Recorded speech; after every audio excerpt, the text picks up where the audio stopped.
ಜನನ ದೋಷ ನಕ್ಷತ್ರಗಳ ಬಗ್ಗೆ ಪುರಾತನ ಜ್ಯೋತಿಷ್ಯದಲ್ಲಿ ಹಲವಾರು ಉಲ್ಲೇಖಗಳಿವೆ. ವಿಶೇಷವಾಗಿ ಮೂಲ, ಆಶ್ಲೇಷ, ಜ್ಯೇಷ್ಠ ಮತ್ತು ವಿಶಾಖ ಈ 4 ನಕ್ಷತ್ರಗಳಲ್ಲಿ ಜನಿಸಿದ ಹೆಣ್ಣು ಮಕ್ಕಳಿಗೆ ದೋಷವಿದೆ ಎಂದು ಗ್ರಂಥಗಳು ಹೇಳುತ್ತವೆ. ಈ ನಕ್ಷತ್ರಗಳನ್ನು ದೋಷ ನಕ್ಷತ್ರಗಳು ಎಂದು ಕರೆಯಲಾಗುತ್ತದೆ. ಆದರೆ ಪ್ರತಿಯೊಂದು ನಕ್ಷತ್ರದ ದೋಷ ವಿಭಿನ್ನವಾಗಿರುತ್ತದೆ. ಆಶ್ಲೇಷ ನಕ್ಷತ್ರವನ್ನು ತೆಗೆದುಕೊಂಡಾಗ ಪುರಾತನ ಗ್ರಂಥಗಳಲ್ಲಿ ಇದನ್ನು ಅತ್ತೆಗೆ ತೊಂದರೆ ತರುವ ನಕ್ಷತ್ರವೆಂದು ಹೇಳಲಾಗಿದೆ. ಅಂದರೆ ಆಶ್ಲೇಷ ನಕ್ಷತ್ರದಲ್ಲಿ ಹುಟ್ಟಿದ ಹೆಣ್ಣು ಮಕ್ಕಳ ವಿವಾಹವಾದ ಬಳಿಕ ಗಂಡನ ತಾಯಿ, ಅತ್ತೆಗೆ ಆರೋಗ್ಯ ಸಮಸ್ಯೆಗಳು, ತೊಂದರೆಗಳು ಅಥವಾ ಕೆಲವೊಮ್ಮೆ ಆಕಸ್ಮಿಕ ವಿಪರೀತ ಘಟನೆಗಳು ಸಂಭವಿಸಬಹುದು ಎಂಬ ನಂಬಿಕೆ ಇದೆ. ಇದೇ ಕಾರಣಕ್ಕೆ ಅನೇಕ ಮನೆಗಳಲ್ಲಿ ಆಶ್ಲೇಷ ನಕ್ಷತ್ರದ ಹೆಣ್ಣು ಮಕ್ಕಳಿಗೆ ಮದುವೆ ಮಾಡುವಾಗ ಹಿಂಜರಿಕೆ ಕಂಡುಬರುತ್ತದೆ.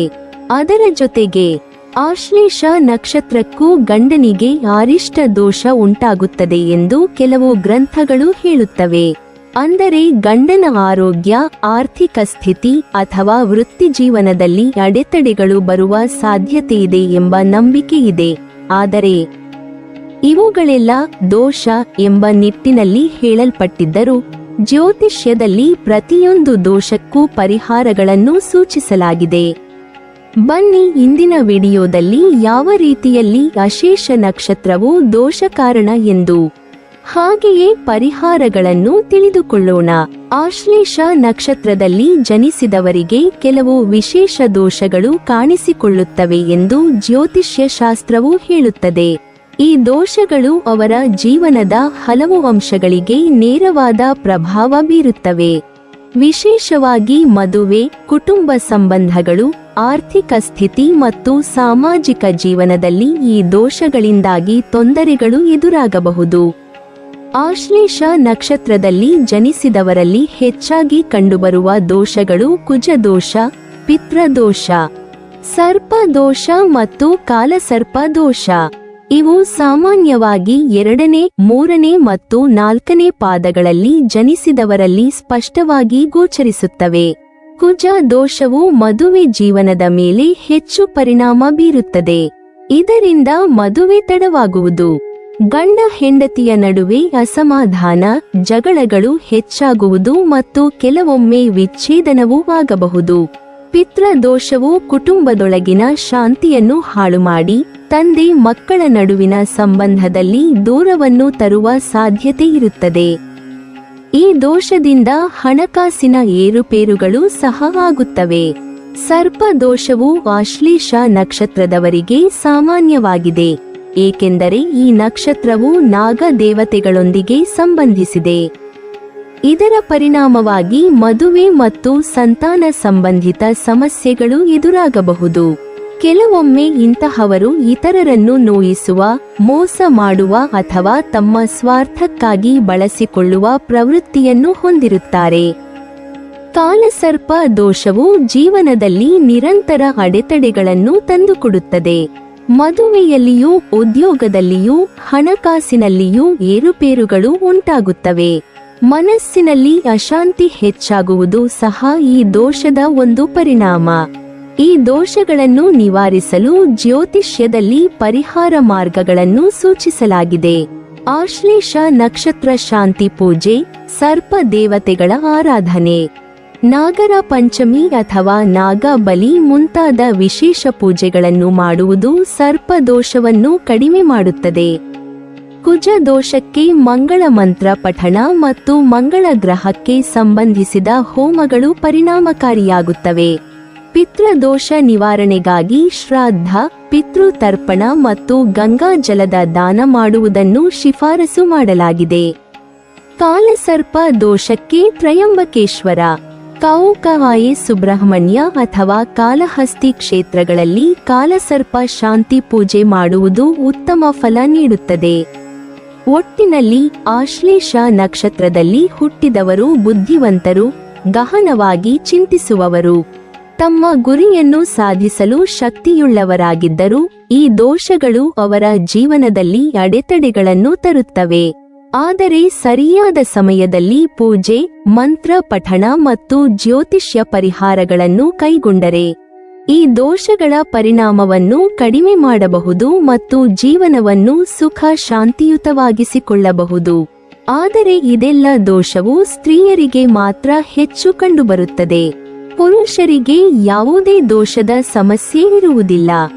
ಜ್ಯೋತಿಷ್ಯದಲ್ಲಿ ಆಶ್ಲೇಷ ನಕ್ಷತ್ರದ ದೋಷವನ್ನು ಬಹುಮಟ್ಟಿಗೆ ಗಂಭೀರವಾಗಿ ಪರಿಗಣಿಸಲಾಗುತ್ತದೆ, ವಿಶೇಷವಾಗಿ ಮದುವೆಯ ವಿಷಯದಲ್ಲಿ. ಹಳೆಯ ಶಾಸ್ತ್ರಗಳಲ್ಲಿ ಆಶ್ಲೇಷ ನಕ್ಷತ್ರವನ್ನು ಸರ್ಪದ ನಕ್ಷತ್ರ ಎಂದು ಹೇಳಿರುವುದರಿಂದ ಇದರಲ್ಲಿರುವ ದೋಷಗಳು ಕುಟುಂಬದಲ್ಲಿ ಕಲಹ, ಅಶಾಂತಿ, ಹಣಕಾಸಿನ ಏರುಪೇರುಗಳು ಹಾಗೂ ಅತ್ತೆ ಸೊಸೆ ಸಂಬಂಧಗಳಲ್ಲಿ ಗೊಂದಲ ತರಬಹುದು ಎಂಬ ನಂಬಿಕೆ ರೂಪುಗೊಂಡಿದೆ. ಆಶ್ಲೇಷ ನಕ್ಷತ್ರದ ಹುಡುಗಿಯನ್ನು ಅತ್ತೆಯಿಲ್ಲದ ಮನೆಗೆ ಕೊಡಬೇಕು ಎಂಬ ಮಾತಿನ ಹಿಂದಿನ ಅರ್ಥವೇನೆಂದರೆ, ಅತ್ತೆ ಸೊಸೆ ಸಂಬಂಧದಲ್ಲಿ ಸಾಮಾನ್ಯವಾಗಿ ಉಂಟಾಗುವ ಗೊಂದಲಗಳು ಆಶ್ಲೇಷ ನಕ್ಷತ್ರದ ಸ್ತ್ರೀಯರಲ್ಲಿ ಹೆಚ್ಚು ತೀವ್ರವಾಗಬಹುದು ಎಂದು ಜ್ಯೋತಿಷ್ಯ ಶಾಸ್ತ್ರ ಹೇಳುತ್ತದೆ. ಇವರ ಹಠಪ್ರವೃತ್ತಿ, ಕೋಪ, ತಾಳ್ಮೆಯ ಕೊರತೆ ಅಥವಾ ಸ್ವಂತವಾಗಿ ನಡೆಯುವ ಗುಣಗಳಿಂದ ಅತ್ತೆಯೊಂದಿಗೆ ಹೊಂದಿಕೊಳ್ಳುವುದು ಕಷ್ಟವಾಗಬಹುದು. ಅತ್ತೆ ಇದ್ದರೆ ನಿರಂತರ ಕಲಹ, ಜಗಳ, ಅಸಮಾಧಾನಗಳು ಆಗುವ ಸಾಧ್ಯತೆ ಇರುತ್ತದೆ. ಇದು ಕುಟುಂಬದ ಶಾಂತಿಯನ್ನು ಹಾಳುಮಾಡಬಹುದು. ಅತ್ತೆ ಇಲ್ಲದ ಮನೆಯಲ್ಲಿಯೇ ಇಂತಹ ಸ್ತ್ರೀಯರಿಗೆ ಸ್ವತಂತ್ರವಾಗಿ ಬದುಕಲು ಹೆಚ್ಚು ಅವಕಾಶ ಸಿಗುತ್ತದೆ. ಅವರ ಹಠ, ಆಲೋಚನೆಗಳು, ನಿರ್ಧಾರಗಳು ಬೇರೆ ಯಾರಿಂದಲೂ ಅಡ್ಡಿಯಾಗದೆ ನಡೆಯುವುದರಿಂದ ಕುಟುಂಬದೊಳಗಿನ ಒತ್ತಡ ಕಡಿಮೆ ಆಗುತ್ತದೆ. ಈ ಕಾರಣಕ್ಕೆ ಹಳೆಯ ಕಾಲದಿಂದಲೂ ಆಶ್ಲೇಷ ನಕ್ಷತ್ರದ ಹುಡುಗಿಯನ್ನು ಅತ್ತೆಯಿಲ್ಲದ ಮನೆಗೆ ಕೊಟ್ಟರೆ ಶಾಂತಿ ಇರುತ್ತದೆ ಎಂಬ ನಂಬಿಕೆ ಬೆಳೆದಿದೆ. ಆದರೆ ಇಂದಿನ ಕಾಲದಲ್ಲಿ ಇದನ್ನು ಸಂಪೂರ್ಣ ಸತ್ಯವೆಂದು ಒಪ್ಪಿಕೊಳ್ಳುವುದು ಸರಿಯಲ್ಲ. ಜಾತಕದ ಇತರ ಗ್ರಹಸ್ಥಾನಗಳು, ದೋಷಗಳಿಗೆ ಮಾಡಿದ ಪರಿಹಾರಗಳು, ಹುಡುಗಿಯ ಸ್ವಭಾವ ಮತ್ತು ಶಿಕ್ಷಣ ಇವೆಲ್ಲವೂ ಜೀವನದ ಮೇಲೆ ಹೆಚ್ಚು ಪರಿಣಾಮ ಬೀರುತ್ತವೆ. ಆಶ್ಲೇಷ ನಕ್ಷತ್ರ ಎಂದರೆ ಜೀವನ ನಾಶವಾಗುತ್ತದೆ ಅಥವಾ ಅತ್ತೆ ಸೊಸೆ ಹೊಂದಿಕೆಯಾಗುವುದಿಲ್ಲ ಎಂಬುದು ಅತಿರೇಕದ ನಂಬಿಕೆ. ಹೀಗಾಗಿ ಇದನ್ನು ಕೇವಲ ಶಾಸ್ತ್ರದಲ್ಲಿ ಹೇಳಿರುವ ಎಚ್ಚರಿಕೆಯಾಗಿ ತೆಗೆದುಕೊಳ್ಳಬೇಕು, ಕಟ್ಟುನಿಟ್ಟಿನ ನಿಯಮವಾಗಿ ಅಲ್ಲ. ಸರಿಯಾದ ಜಾತಕ ಮಿಲನ, ಪರಿಹಾರ ಪೂಜೆಗಳು ಹಾಗೂ ಪರಸ್ಪರ ಹೊಂದಾಣಿಕೆ ಇದ್ದರೆ ಆಶ್ಲೇಷ ನಕ್ಷತ್ರದಲ್ಲೂ ಉತ್ತಮ ದಾಂಪತ್ಯ ಸಾಧ್ಯ. ಆಶ್ಲೇಷ ನಕ್ಷತ್ರದ ಮೊದಲ ಹಂತದಲ್ಲಿ ಅಂದರೆ ಮೊದಲನೇ ಪಾದದಲ್ಲಿ ಜನಿಸಿದ ಮಗು ಮನೆಗೆ ಶುಭಕಾರಕ. ಈ ಮಗು ಹುಟ್ಟಿದ ಕ್ಷಣದಿಂದಲೇ ಮನೆಯ ವಾತಾವರಣದಲ್ಲಿ ಸಂತೋಷ, ಉಲ್ಲಾಸ ಮತ್ತು ಶಾಂತಿ ನೆಲೆಸುತ್ತದೆ. ಕುಟುಂಬದವರು ಮನಸ್ಸಿನಲ್ಲಿ ಹೊಸ ಚೈತನ್ಯವನ್ನು ಅನುಭವಿಸುತ್ತಾರೆ. ತಂದೆಯ ತಾಯಿ ತಮ್ಮ ಜೀವನದಲ್ಲಿ ಹೊಸ ಆಶಾವಾದ, ಹೊಸ ನಿರೀಕ್ಷೆಗಳನ್ನು ಕಾಣುತ್ತಾರೆ. ಇಂತಹ ಮಗುವಿನ ಆಗಮನವು ಕೇವಲ ಒಂದು ಸಂತಾನ ಜನನದ ಸಂತೋಷವಲ್ಲ, ಅದು ಮನೆಯ ಒಳ್ಳೆಯ ದಿನಗಳ ಆರಂಭ ಎಂದು ಪರಿಗಣಿಸಲಾಗುತ್ತದೆ. ಮನೆಯವರ ನಡುವೆ ಹಿಂದಿನ ಗೊಂದಲಗಳು ಇದ್ದರೂ ಸಹ ಅವು ನಿಧಾನವಾಗಿ ಶಮನವಾಗುತ್ತವೆ. ಮಗು ಮನೆಯೊಳಗೆ ಪ್ರೀತಿ, ಒಗ್ಗಟ್ಟು ಮತ್ತು ಸಮಾಧಾನವನ್ನು ತರುವ ಶಕ್ತಿ ಹೊಂದಿರುತ್ತದೆ. ಜ್ಯೋತಿಷ್ಯ ಪ್ರಕಾರ ಈ ಹಂತದಲ್ಲಿ ಜನಿಸಿದ ಮಗು ತನ್ನ ಜೀವನದಲ್ಲಿ ಶುಭ ಕಾರ್ಯಗಳನ್ನು ಮಾಡುವ ಮೂಲಕ ಕುಟುಂಬಕ್ಕೆ ಗೌರವ, ಕೀರ್ತಿ ಮತ್ತು ಆರ್ಥಿಕ ಅಭಿವೃದ್ಧಿಯನ್ನು ತರುವ ಸಾಮರ್ಥ್ಯ ಹೊಂದಿರುತ್ತದೆ. ಮಗು ಬೆಳೆಯುತ್ತಾ ಹೋಗುವಂತೆ ಅದರ ಗುಣಗಳು ಕುಟುಂಬಕ್ಕೆ ಪ್ರೇರಣೆಯಾಗಿ ಪರಿಣಮಿಸುತ್ತವೆ. ಈ ಪಾದದಲ್ಲಿ ಜನಿಸಿದ ಮಕ್ಕಳನ್ನು ಶ್ರೇಯಸ್ಸಿನ ಸಂಕೇತ ಎಂದು ಕರೆಯಲಾಗುತ್ತದೆ, ಏಕೆಂದರೆ ಇವರು ಕೇವಲ ತಮ್ಮ ಬದುಕಿನಲ್ಲಷ್ಟೇ ಅಲ್ಲ, ತಮ್ಮ ಮನೆಯವರ ಬದುಕಿಗೂ ಶಾಂತಿ, ನೆಮ್ಮದಿ ಮತ್ತು ಹರ್ಷವನ್ನು ತರುತ್ತಾರೆ. ಮನೆಯವರು ಇವರನ್ನು ದೇವರಿಂದ ಬಂದ ವರವೆಂದು ಭಾವಿಸುವರು. ಆಶ್ಲೇಷ ನಕ್ಷತ್ರದ ಎರಡನೇ ಹಂತದಲ್ಲಿ ಎರಡನೇ ಪಾದದಲ್ಲಿ ಜನಿಸಿದ ಮಗು ಕುಟುಂಬದಲ್ಲಿ ವಿಶೇಷ ರೀತಿಯ ಪ್ರಭಾವ ಬೀರುತ್ತದೆ ಎಂದು ಜ್ಯೋತಿಷ್ಯ ಶಾಸ್ತ್ರದಲ್ಲಿ ಹೇಳಲಾಗಿದೆ. ಈ ಹಂತದಲ್ಲಿ ಜನಿಸಿದ ಮಗುವಿನ ಆಗಮನದಿಂದ ಮನೆ ಮಂದಿಯಲ್ಲಿ ಆರ್ಥಿಕ ವ್ಯವಹಾರಗಳಲ್ಲಿ ಏರುಪೇರುಗಳು ಕಾಣಿಸಿಕೊಳ್ಳುವ ಸಾಧ್ಯತೆ ಹೆಚ್ಚು. ಕುಟುಂಬದಲ್ಲಿ ಸಂಪತ್ತಿನ ನಿರ್ವಹಣೆಯಲ್ಲಿ ಅಸಮತೋಲನ ಉಂಟಾಗಬಹುದು. ಹಣದ ಅಗತ್ಯಕ್ಕಿಂತ ಹೆಚ್ಚಿನ ವ್ಯಯ, ಅನಿರೀಕ್ಷಿತ ಖರ್ಚುಗಳು ಅಥವಾ ಹೂಡಿಕೆಯಲ್ಲಿ ನಷ್ಟಗಳು ಎದುರಾಗುವುದು ಸಾಮಾನ್ಯ. ಇದರಿಂದ ಮನೆಗೆ ಸಂಬಂಧಿಸಿದವರು ಹಲವು ಬಾರಿ ಆರ್ಥಿಕ ಒತ್ತಡವನ್ನು ಅನುಭವಿಸಬಹುದು. ಈ ಕಾರಣದಿಂದಲೇ ಜ್ಯೋತಿಷ್ಯ ಶಾಸ್ತ್ರದಲ್ಲಿ 2ನೇ ಹಂತದಲ್ಲಿ ಜನಿಸಿದ ಮಗು ಸಂಪತ್ತನ್ನು ನಾಶಪಡಿಸುತ್ತದೆ ಎಂಬ ನಂಬಿಕೆ ಪ್ರಸಿದ್ಧವಾಗಿದೆ. ಆದರೆ ಇಲ್ಲಿ ಗಮನಿಸಬೇಕಾದ ವಿಷಯವೆಂದರೆ ಇದು ನೇರವಾಗಿ ಮಗುವಿನ ತಪ್ಪಲ್ಲ. ಬದಲಾಗಿ ಮಗುವಿನ ಜನನದಿಂದ ಶುರುವಾಗುವ ಗ್ರಹಸ್ಥಿತಿ, ದಶಾಭುಕ್ತಿಗಳು ಹಾಗೂ ಕುಟುಂಬದ ಆರ್ಥಿಕ ಚಲನವಲನಗಳು ಒಟ್ಟಾಗಿ ಈ ರೀತಿಯ ಪರಿಣಾಮಗಳನ್ನು ಉಂಟುಮಾಡುತ್ತವೆ ಎಂಬುದಾಗಿ ಶಾಸ್ತ್ರಗಳು ವಿವರಿಸುತ್ತವೆ. ಇಂತಹ ಮಗುವಿನ ಆಗಮನವು ಕುಟುಂಬಕ್ಕೆ ಆರ್ಥಿಕವಾಗಿ ಸವಾಲುಗಳನ್ನು ತಂದರೂ ಸಹ ಇದು ಮನೆಯವರಲ್ಲಿ ಹಣಕಾಸಿನ ವಿಷಯದಲ್ಲಿ ಎಚ್ಚರಿಕೆ ಮತ್ತು ಜವಾಬ್ದಾರಿತನ ಬೆಳೆಸುವ ಸಂದರ್ಭವನ್ನು ಸೃಷ್ಟಿಸುತ್ತದೆ. ಅನಗತ್ಯ ಖರ್ಚುಗಳನ್ನು ನಿಯಂತ್ರಿಸುವುದು, ಸಂಗ್ರಹದ ಮಹತ್ವವನ್ನು ಅರಿಯುವುದು ಹಾಗೂ ಆರ್ಥಿಕವಾಗಿ ಸ್ಥಿರವಾಗಲು ಶ್ರಮಿಸುವುದಕ್ಕೆ ಈ ಸಂದರ್ಭ ಕಾರಣವಾಗಬಹುದು.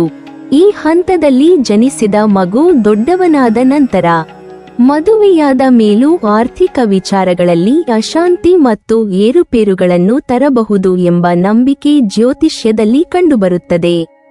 ಇಂತಹವರು ತಮ್ಮ ಕುಟುಂಬದಲ್ಲಿ ಮಾತ್ರವಲ್ಲ, ತಮ್ಮ ಸ್ವಂತ ಗೃಹಸ್ಥಾಶ್ರಮದಲ್ಲಿಯೂ ಹಣಕಾಸಿನ ವ್ಯವಹಾರಗಳನ್ನು ಸಮತೋಲನದಲ್ಲಿ ಇಡುವಲ್ಲಿ ಕಷ್ಟಗಳನ್ನು ಅನುಭವಿಸುವ ಸಾಧ್ಯತೆ ಇರುತ್ತದೆ.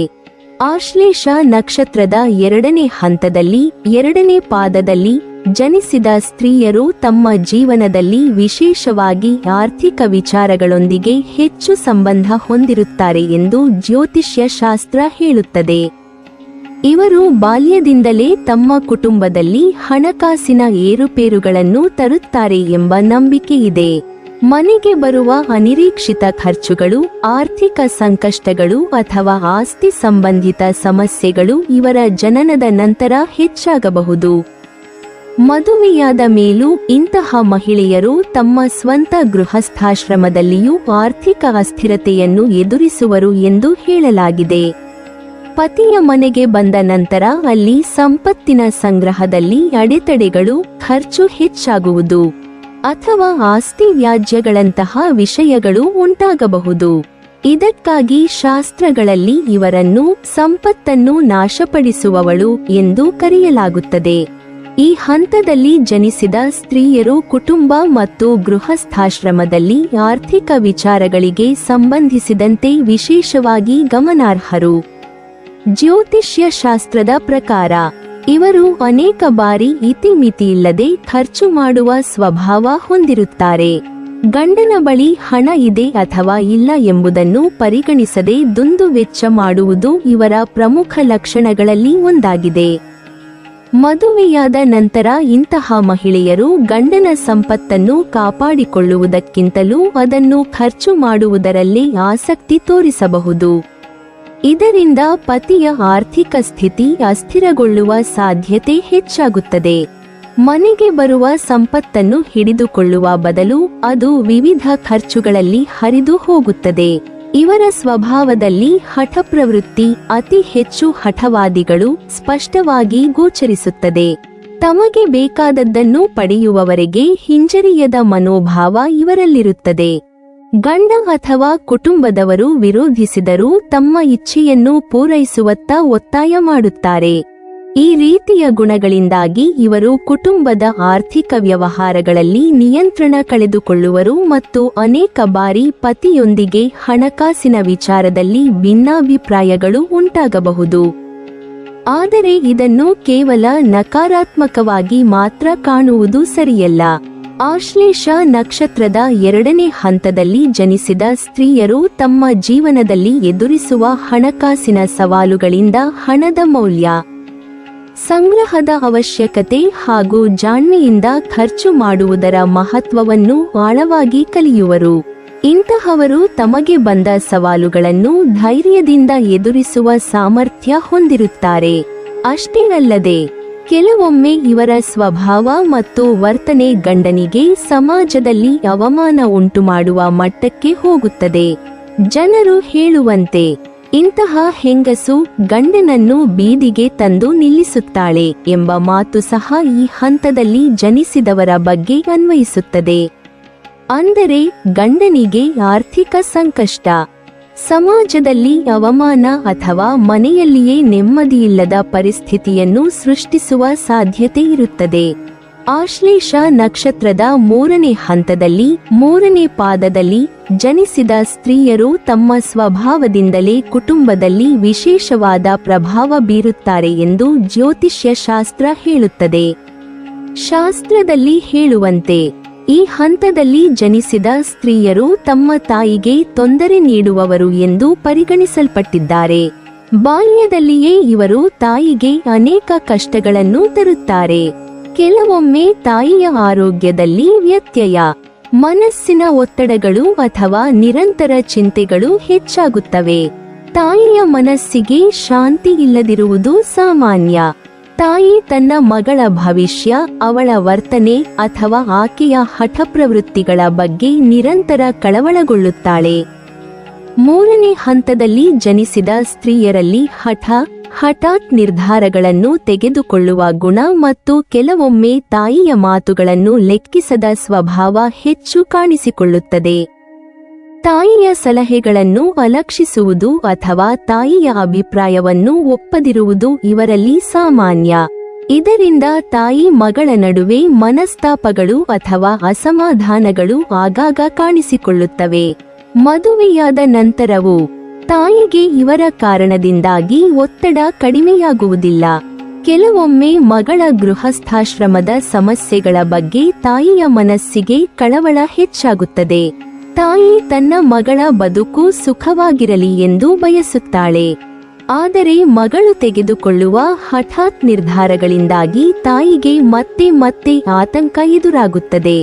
ಆದರೆ ಈ ನಕ್ಷತ್ರದ ಈ ಹಂತದಲ್ಲಿ ಜನಿಸಿದ ಸ್ತ್ರೀಯರು ತಮ್ಮ ಹಠವನ್ನು ಸರಿಯಾದ ದಾರಿಯಲ್ಲಿ ಬಳಸಿದರೆ ಅವರು ಜೀವನದಲ್ಲಿ ಶ್ರಮಶೀಲರಾಗಿಯೂ ಧೈರ್ಯಶಾಲಿಗಳಾಗಿಯೂ ಪರಿಣಮಿಸಬಹುದು.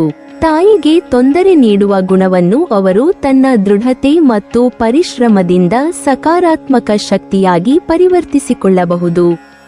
ಇವರ ಹಠಪ್ರವೃತ್ತಿ ಕೆಲವೊಮ್ಮೆ ಅಷ್ಟು ಹೆಚ್ಚಾಗುತ್ತದೆ. ತಾಯಿ ಮಗಳ ಸಂಬಂಧವೇ ಕಠಿಣವಾಗಬಹುದು. ತಾಯಿಗೆ ತಮ್ಮ ಮಗಳು ಶತ್ರುವಿನಂತೆ ತೋರುತ್ತಾಳೆ ಎಂಬ ನಂಬಿಕೆ ಸಹ ಪ್ರಚಲಿತದಲ್ಲಿದೆ.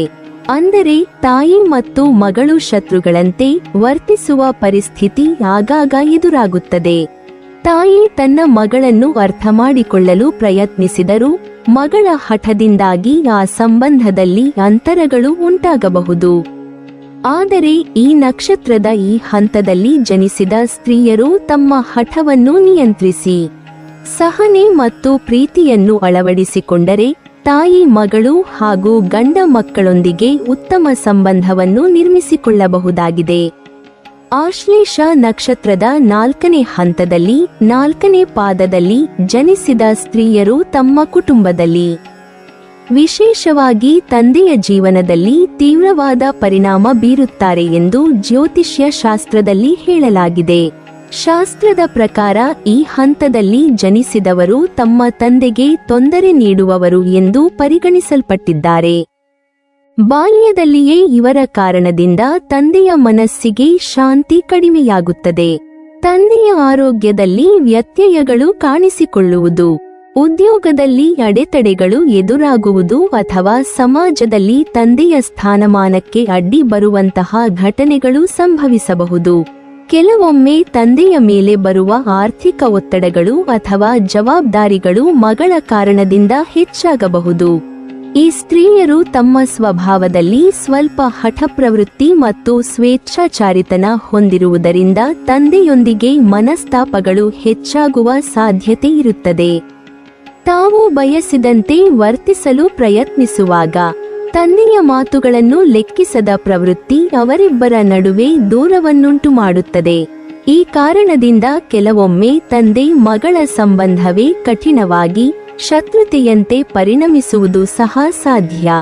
ಮದುವೆಯಾದ ಮೇಲೂ ಈ ಪರಿಣಾಮ ಸಂಪೂರ್ಣ ಕಡಿಮೆಯಾಗುವುದಿಲ್ಲ. ಮಗಳ ಗೃಹಸ್ಥಾಶ್ರಮದಲ್ಲಿ ಬರುವ ಸಮಸ್ಯೆಗಳು ಮತ್ತೆ ತಂದೆಯ ಮೇಲೆ ಒತ್ತಡ ತರಬಹುದು. ತಾನು ಗಂಡನ ಮನೆಗೆ ಹೋದ ಮೇಲೂ ತನ್ನ ಬದುಕಿನ ಸಂಕಷ್ಟಗಳಲ್ಲಿ ತಂದೆಯನ್ನು ತೊಡಗಿಸಿಕೊಳ್ಳುವುದರಿಂದ ತಂದೆಯ ಜೀವನದಲ್ಲಿ ಅಶಾಂತಿ ಮುಂದುವರಿಯುವ ಸಾಧ್ಯತೆ ಇರುತ್ತದೆ. ಆದರೆ ಈ ನಕ್ಷತ್ರದ ಈ ಹಂತದಲ್ಲಿ ಜನಿಸಿದ ಸ್ತ್ರೀಯರು ತಮ್ಮ ಹಠವನ್ನು ನಿಯಂತ್ರಿಸಿ ತಂದೆಯ ಸಲಹೆಗಳಿಗೆ ಕಿವಿಗೊಟ್ಟರೆ ತಂದೆಯ ಜೀವನದಲ್ಲಿ ಶಾಂತಿಯನ್ನು ತರಲು ಸಾಧ್ಯ.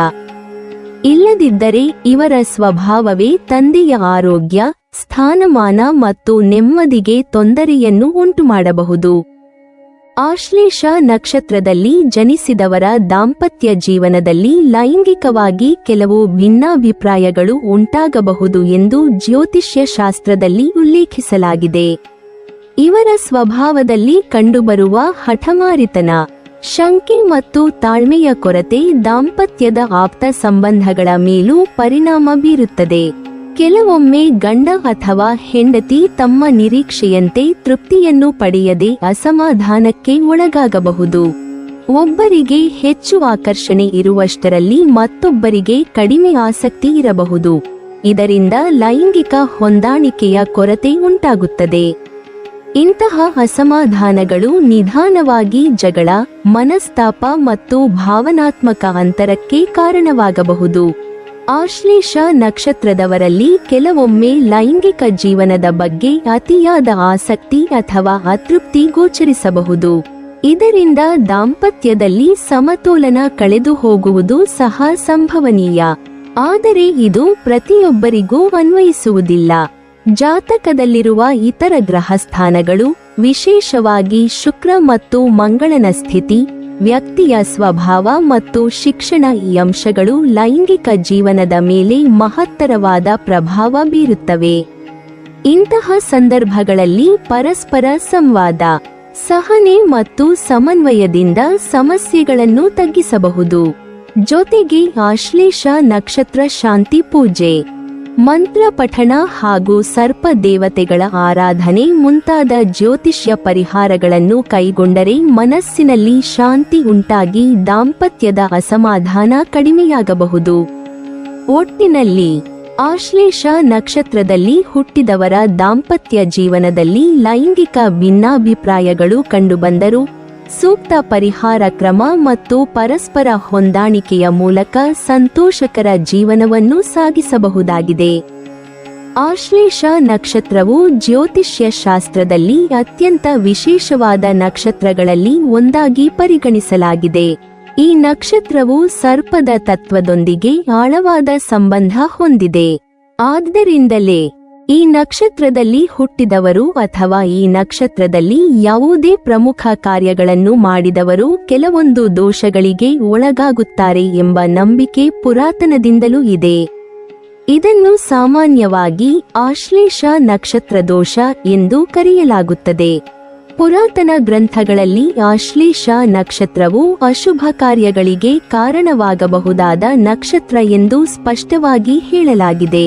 ಮದುವೆ, ಗರ್ಭಧಾರಣೆ, ಗೃಹ ಪ್ರವೇಶ, ಶಿಲಾನ್ಯಾಸ ಅಥವಾ ಯಾವುದೇ ಶುಭ ಕಾರ್ಯಗಳನ್ನು ಈ ನಕ್ಷತ್ರದಲ್ಲಿ ಮಾಡುವುದರಿಂದ ಜೀವನದಲ್ಲಿ ಅಡೆತಡೆಗಳು ಎದುರಾಗಬಹುದು ಎಂಬುದು ನಂಬಿಕೆ.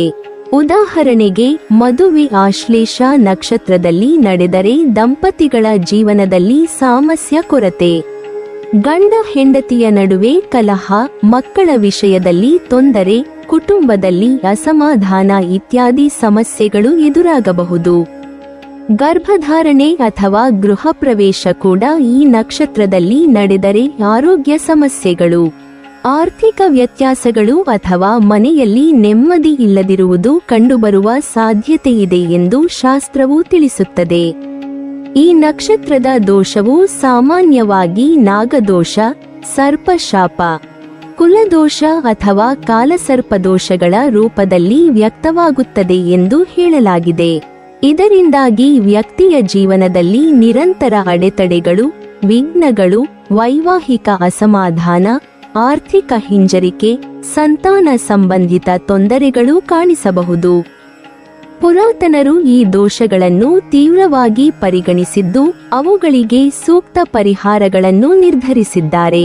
ಈ ದೋಷದ ಪರಿಹಾರಕ್ಕಾಗಿ ಅತ್ಯಂತ ಪ್ರಮುಖವಾದ ವಿಧಾನವೆಂದರೆ ಆಶ್ಲೇಷ ಬಲಿ. ಆಶ್ಲೇಷ ಬಲಿ ಎಂದರೆ ಸರ್ಪದೇವತೆಗೆ ಸಮರ್ಪಿಸಲ್ಪಡುವ ವಿಶೇಷ ಪೂಜಾ ವಿಧಾನ. ಈ ಪೂಜೆಯ ಮೂಲಕ ಸರ್ಪದೇವತೆಗೆ ಮಾನವನಿಂದಾಗಿರುವ ಹಾನಿ ಅಥವಾ ಅಪಚಾರಗಳನ್ನು ಶಾಂತಗೊಳಿಸುವುದು, ಕುಟುಂಬದ ಮೇಲೆ ಬಿದ್ದಿರುವ ಸರ್ಪಶಾಪವನ್ನು ನಿವಾರಿಸುವುದು ಹಾಗೂ ಕುಟುಂಬದಲ್ಲಿ ಸಂತಾನ ಭಾಗ್ಯ, ಆರೋಗ್ಯ ಮತ್ತು ಶಾಂತಿಯನ್ನು ನೆಲೆಗೊಳಿಸುವುದು ಸಾಧ್ಯವಾಗುತ್ತದೆ ಎಂದು ನಂಬಲಾಗಿದೆ. ಆಶ್ಲೇಷ ಬಲಿ ಮಾಡುವುದರಿಂದ ಕೇವಲ ದೋಷ ನಿವಾರಣೆ ಮಾತ್ರವಲ್ಲ, ಜೀವನದಲ್ಲಿ ಹೊಸ ಶಾಂತಿ ಮತ್ತು ಚೈತನ್ಯವನ್ನು ತರುವುದೆಂದು ಪುರಾತನ ಸಂಪ್ರದಾಯ ಹೇಳುತ್ತದೆ.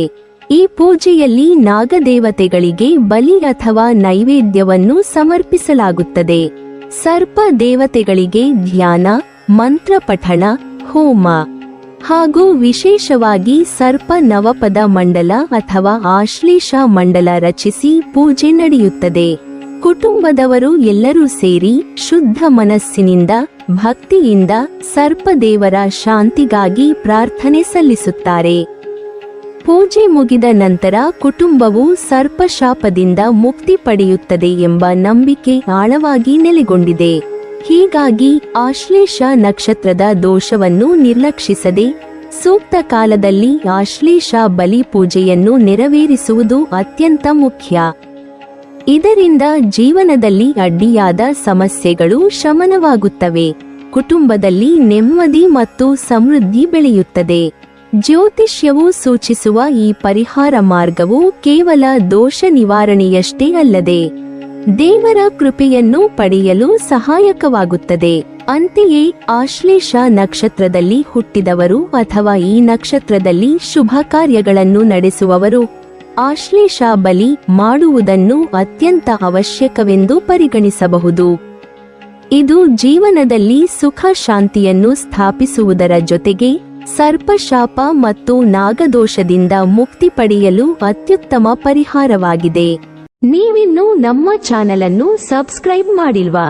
ಹಾಗಾದರೆ ಈ ಕೂಡಲೇ ನಮ್ಮ ಇಂದ್ರಜಾಲ ಚಾನೆಲ್ ಅನ್ನು ಸಬ್ಸ್ಕ್ರೈಬ್ ಮಾಡಿ ಮತ್ತು ಪಕ್ಕದಲ್ಲಿರುವ ಬೆಲ್ ಐಕಾನ್ ಅನ್ನು ಕ್ಲಿಕ್ ಮಾಡಿದರೆ ನಮ್ಮ ಹೊಸ ವಿಡಿಯೋಗಳನ್ನು ನೀವು ನೋಡಬಹುದು.